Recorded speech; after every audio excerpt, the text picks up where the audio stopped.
नमस्कार श्रोते हो, इरा ब्लॉगिंग मराठी या युट्यूब चॅनलवर सर्वांचे स्वागत. आजच्या व्हिडिओमध्ये आपण ऐकत आहात हुरहुर या जीवाची ही कथा. 8 वर्षांचे अंतर. काही काय बोलते सानू? शक्यच नाही. हा विषय डोक्यातून काढून टाक.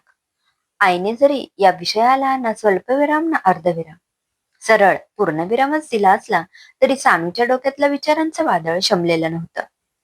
सानिसा तिच्या आई वडिलांची एकुलती एक कन्यारत्न, लाडोबा एकदम. आजी तर तिला लाडला लाडोबा, सानू आमची गोडोबा अशीच हाक मारायची. सानूचे आई वडील दोघेही नोकरदार वर्गातले.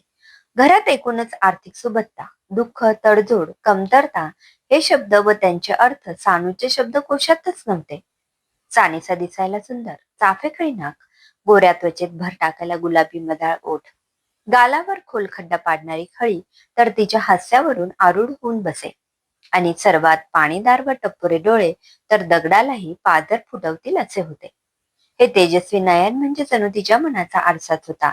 आणि या आरशातील तिचं प्रतिबिंब जेवढं आकर्षक दिसत होतं तेवढंच तिचं मन एकदम पारदर्शक होतं. सौंदर्य व कर्तबगारी यांची सुरेख सांगड घालणारे व्यक्तिमत्व अशी तिची ख्याती होती. शिक्षण झाल्यावर आर्थिक स्वावलंबी व्हायचं हे तिनं खूप आधीपासूनच ठरवलेलं होतं. आणि तो दिवस उजाडला. सानू आवर, आज तुला इंटरव्ह्यूला जायचं आहे ना? आईने थोडं दरडावलंच. हो ग आई, झालंच. सानू गडबडीतच बोलली. देवबापाला नमस्कार व मोठ्यांचा आशीर्वाद घेऊन बंदुकीच्या गोळीप्रमाणे ती धूम पळाली. पण एव्हा ना नोकरीमध्ये रुजू होऊन जवळजवळ 6 महिने झाले होते. त्यातले टार्गेट्स व चॅलेंजेसला टक्कर देऊन टिकून राहण्यासाठी तिची धडपड चालू होती. सानूच्या करिअरच्या रथाची घोडदौड चांगली चालू असताना तिला एक चॅलेंज मिळालं. तिला हेड ऑफिसमध्ये समीर सरांसमोर प्रेझेंटेशन सादर करण्यासाठी सिलेक्ट केलं. खरं तर ही खूप मोठी संधी होती. हे प्रेझेंटेशन यशस्वी झालं तर सानूबद्दलचं इम्प्रेशन सकारात्मक तर होणारच होतं, पण त्याचबरोबर सानूची हेड ऑफिसला बदली होऊन डायरेक्ट समीर सरांच्या टीम मध्ये काम करण्याची सुवर्ण संधी मिळणार होती. सानू तर या संधीसाठी दिवस रात्र एक करून त्याच्या मागे लागली होती.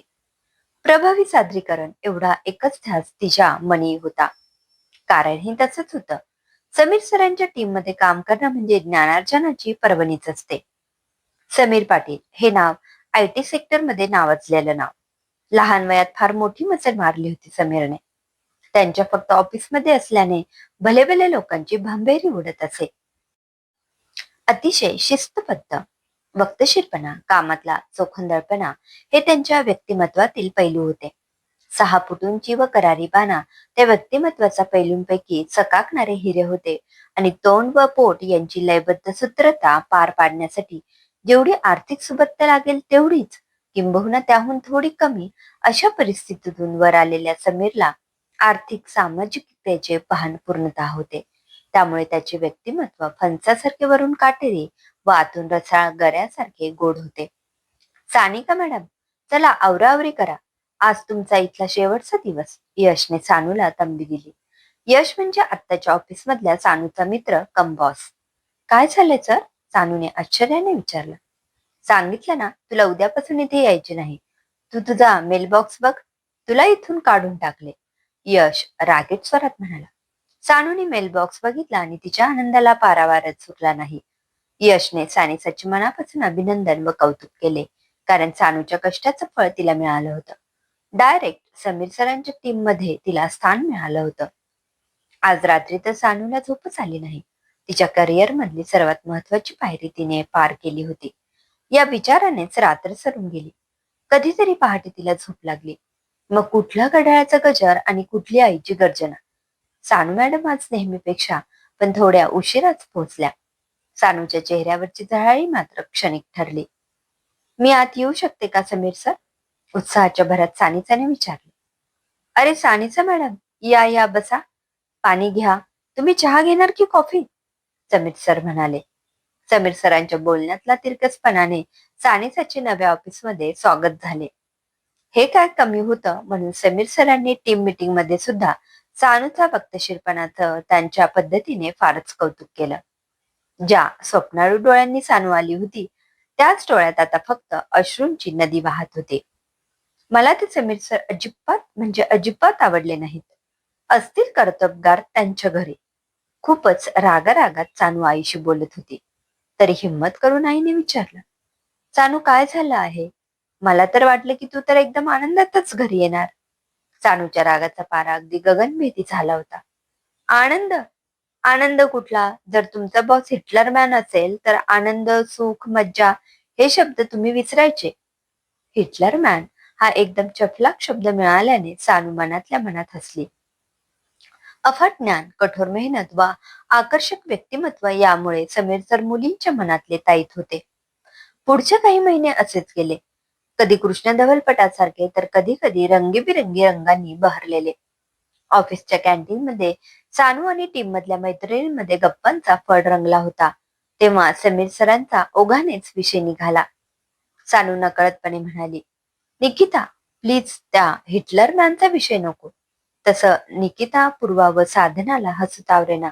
पण सानू, समीर सर आधी तसे नव्हते. खूपच मिळून मिसळून राहायचे.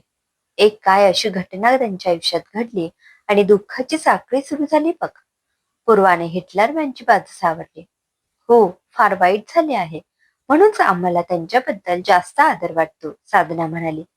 साधना, तसं पण समीर सरांना काही म्हटलं की तुला राग येतो, सानू मिश्किलपणे बोलली. तसं नाही सानू, सरांची ट्रॅजेडी ऐकशील तर तुला कळेल सर किती महान आहेत, साधना म्हणाली. हो का? सांग तर तुझ्या महान सरांबद्दल, सानू ठसक्यात म्हणाले. सर त्यांच्या परिवाराला घेऊन ट्रिपवर चालले होते. घाटात समोरून एक भरधाव गाडीने त्यांच्या गाडीला टक्कर दिली. हा अपघात एवढा भयानक होता की त्यांचं संपूर्ण कुटुंब म्हणजे आई, वडील, बायको आणि एक छोटा मुलगा मरण पावले. फक्त सरांचे प्राण वाचले.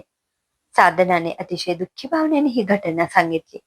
त्यात परत वडिलांच्या भावाने म्हणजे त्यांच्या काकाने या परिस्थितीचा गैरफायदा घेऊन त्यांची असलेली थोडी शेती व तिथलं घर हे सर्व स्वतःच्या नावावर करून घेतले. या सर्व आघातांमुळे समीर सर इतके कठोर झाले आहेत, निकिताने सांगितले. ही कथा ऐकून सानूच्या डोळ्यात आपोआपच अश्रू तरळले. तिच्या पायाखालची जमीनच सरकली. सानूच्या मनात समीर सरांबद्दलची अडी जाऊन आदर वाढू लागला. सरांचा प्रत्येक कठोर वागण्यामागचा व्याकुळपणा जाणवू लागला. त्यांच्याबद्दलची आपसुकच काळजी, आपलेपणा वाटू लागला. आता हा हिटलर मॅन किती परफेक्ट मॅन आहे अशी भावना बदलू लागली आणि खुलत असलेल्या कळीची हुरहुर ही जीवाची वाढू लागली. अल्लड व स्वच्छंदी असलेल्या सानूचं मन या समीर पाटील नावाच्या शांत व विचारी माणसाने केव्हाच पळवलं होतं. कहाणी में और एक ट्विस्ट तो होना ही चाहिए. आजच्या दिवसाची सुरुवात मुसळधार पावसाने झाली होती. पण ऑफिसमध्ये महत्वाचे काम होते आणि समीर सरांना पण बघता येईल या आशेने सानू ऑफिसला पोहोचली. तसे सगळेजण ऑफिसला आले होते आतापर्यंत. जवळजवळ अर्धा तास झाला होता, पण अजून समीर सर नव्हते आले. जसा घड्याळाचा काटा पुढे सरकत होता तस सानूच्या हृदयाची धडधड वाढत होती. तिचं लक्ष फक्त दरवाजाकडे होतं. कधीही 1 मिनिट पण उशिरा न येणार हे चालतं बोलतं घड्याळ अजून कसा आला नाही हाच विचार ती करत होती. आणि आतापर्यंत घरातल्या मंडळींनी अतिवृष्टीमुळे पुराची बातमी आमच्यापर्यंत पोहोचवली. त्यात आपल्या न्यूज मीडियाने असलेली नसलेली परिस्थिती आमच्या समोर प्रकाश सतत आणली होती. समीर सरांनी त्यांचं केबिन बंद करून आमच्या बरोबर केबिन बाहेर येऊन न घाबरण्याचं आवाहन करू लागले. प्रत्येकाशी आपुलकीने बोलून या अचानकपणे उद्भवलेल्या आपत्तीवर मात करण्यासाठी आम्हाला देखील बळ देत होते. एकूणच बाहेरची बिघडलेली परिस्थिती व घरातल्यांना वाटणारी काळजी याचा अंदाज घेऊन समीर सरांनी स्वतःच्या टीम मधल्या प्रत्येकाच्या घरी फोन करून खुशाली सांगितली व सुखरूपपणे सगळे घरी पोहोचतील याची हमी देखील दिली. त्यांचे हे रूप त्यांच्या नेहमीच्या वागण्यापेक्षा पूर्णपणे निराळे होते. आज त्यांच्या नजरेतला कटाक्ष निघून जाऊन तिथे काळजीचे जाळे विणले होते. प्रसंगावधानता दाखवून त्यांनी आधीच आमच्या रात्रीच्या जेवणाची व राहण्याची सोय देखील केली होती. नुसतीच कामातली शिस्त नसून माणुसकीचं व माणसातल्या देवाचं दर्शन त्यांनी दिलं. तसं सानूच्या मनातले प्रेमाचे गीत सप्तपदी सुरात वाजू लागले. दुसऱ्या दिवशी सरांनी घरातल्यांना दिलेल्या हमीप्रमाणे सर्वांना घरी सोडण्याची व्यवस्था झाली. पण सानूला मात्र सर स्वतः घरी सोडायला आले. समीर सरांच्या मनात पण सानूबद्दलची अधिक काळजी, आपुलकी जपणे व अधिक प्रेम वाटू लागलं होतं. सानूच्या मनातल्या दडून बसलेल्या भावना पूर्वा, निकिता व साधनाने हेरल्या होत्या. समीर सरांवरून चिडवणं हा त्यांचा नित्यक्रम बनला होता. पण सानूला ही जाणीव होत होती की तिच्या भावनांवर तिचा ताबा संपला होता. पूर्वा, साधना व निकिताच्या मदतीने समीर सरांना प्रपोज करण्यासाठी सानू सज्ज झाली. पूर्वा ही ऑफिस मधली जुनी कर्मचारी असल्यामुळे समीर सर व पूर्वा दोघेही जास्त संपर्कात होते. पुराच्या दिवशी केलेल्या मदतीचं औचित्य साधून पूर्वाने समीर सरांना हॉटेलमध्ये जेवायचं निमंत्रण दिलं. त्याच पद्धतीने पूर्वाबरोबर सानूही आहे असे पूर्वाने सांगितल्यावर समीर सरांच्या चेहऱ्यावर गुलाबी छटा उमटल्या. जरी सानिसा आणि समीर सर स्वभावाने उत्तर दक्षिण ध्रुव असले तरी आज मात्र लक्ष्मीनारायण सारखे दिसत होते. समीर सर नेहमीप्रमाणे वेळेवरच आले. पूर्वा ही वेळेवर आली. सानू मात्र तिच्या नेहमीच्या वक्तशीरपणासारखी थोडी उशिराच आली. योग्य वेळ बघून पूर्वाने जेवण झाल्यावर तिथून पळ काढला आणि आता सानू व समीर सर एकमेकांसमोर होते. तिच्या मनातलं गुपित समीर सरांना सांगणार तेवढ्यातच त्यांना एक फोन आला. तो झाल्यावर त्यांचा चेहरा रागाने लालबुंद झाला होता. त्यांचा मूड पूर्णपणे गेला होता. त्यामुळे ते तसेच ताडताड निघून जाऊ लागले. सानू मागून हाक मारत होते. सर सर थांबा प्लीज, मला बोलायचं आहे. पण सरांनी तिच्याकडे बघण्याची तसदी पण घेतली नाही. तिचे डोळे पाण्याने डबडबले होते. तिच्या डोळ्यांदेखत तिचं स्वप्न धुळीस मिळत होतं. सानूने डोळे घट्ट मिटून घेतले व तसे दोन्ही डोळ्यातून अश्रुधारा वाहू लागल्या. तेवढ्यात समोरून मधुर प्रेमळ हाक आली. सानिसा. तसे सानूने डोळे उघडले तर समीर सर स्वतः हातात लाल गुलाबाचा गुच्छ घेऊन उभे होते. सानिसा, माझ्याशी लग्न करशील का? हे जे काही घडत होतं ते बघून सानू अजूनच रडू लागली. ही प्रेम कहाणी सानूच्या घरी पूर्वाने आधीच सांगितली होती. तेव्हा आई बाबांनी समीर सरांची सगळी माहिती काढली. सर्व गुण संपन्न असलेल्या समीरला नाही म्हणण्याचा प्रश्नच नव्हता. पण सानूची मज्जा करायची असं त्या दोघांनी ठरवलं होतं. 8 वर्षाचे अंतर.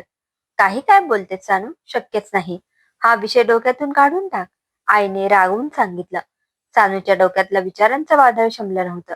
सानूचा असा गंभीर चेहरा बघून बाबांच्या मनाला पादर फुटला व ते हसू लागले.